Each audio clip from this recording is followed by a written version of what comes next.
Welcome back to another episode of Two Alphas Talking. Today we're going to speak to you about taking a course, the actual getting out and taking the course. A lot of people ask me, what do I have to do in order to take a course? And I tell them just to show up, especially if you're taking an entry level or a basic or even a skill builder course.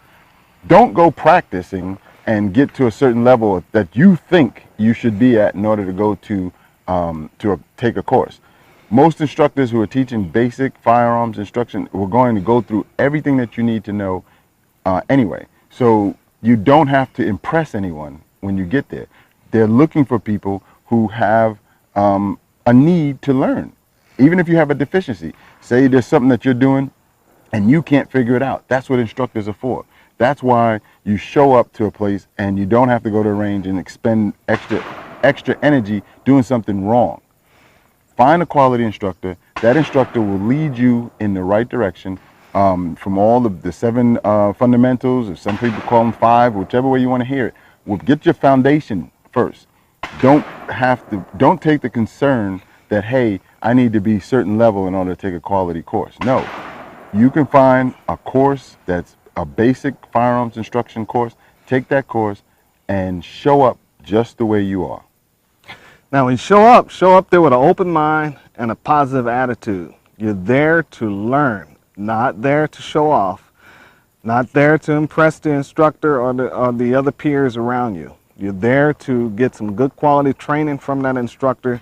Maybe some of the training you may already know. If you do already know it, don't roll your eyes, don't huff and puff like, I already know this. Keep it to yourself and just learn something that they have, and it may be a little twist of something different.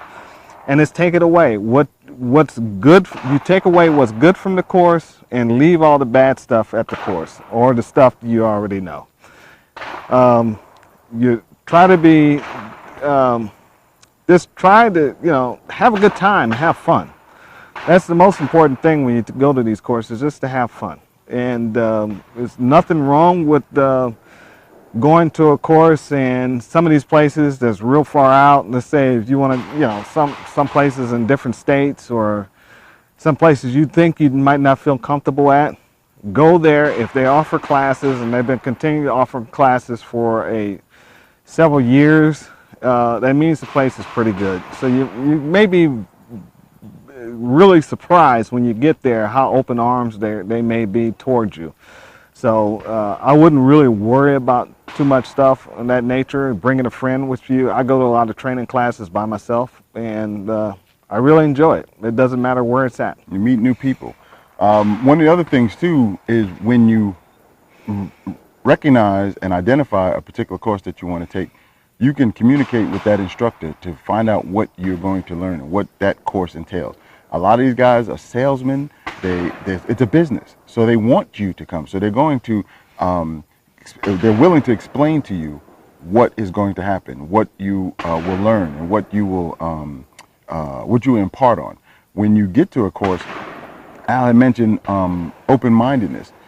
When you hear things, sometimes it may be a review for you. I've taken courses on a basic level when I don't believe myself to be a basic shooter, but I've taken those basic courses, and a lot of times it's a refresher. Some things that you may not do on a regular basis, now you're going to go through this course. A lot of times for me, it's like a structured environment that you're going to go to and see somebody else's view of how to instruct basic people, and you learn from that.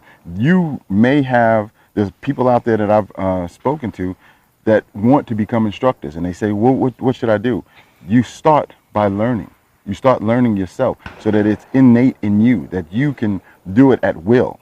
And at that point in time, you can start to take courses in adult learning so that you can understand how people perceive things. So some people don't always get it by reading a book. You have to actually go out and demonstrate it. So demonstrations, actual use of the firearm, the manipulation of the firearm, those are the things that you're going to learn. And as you learn those things, you can then turn around and teach somebody. Also, too, there's a couple of things equipment-wise. If the course requires 1,500 rounds, bring an extra 400. If the course required one gun, bring 2. Always bring a backup. just in case your primary go down, you'll have a secondary gun that you can finish the course with and won't have to borrow one from the instructor. So, you know, bring snacks, your medication, bring your sunblock, bring water, and like most of all, bring a positive attitude and dress for the course. Don't go out there with certain clothes on. High heels. That's not appropriate for the range or the course. Dress to come out there to work, and you shouldn't have any problems. Everything should be, you should enjoy yourself at the end. And if the instructor allows you to take pictures, you know. And video to picture. Yeah, so it's an experience. Yeah. It's more so than just sitting in a class. You know, a lot of people have taken after college courses, and if you went to high school, whatever, you know, yearly courses to keep your accreditation or those type of things. It's the same thing. You're having an experience that you paid for, so enjoy it and get the most that you can out of it. all right. Thank you. We'll see you on the range next time. Thanks, guys.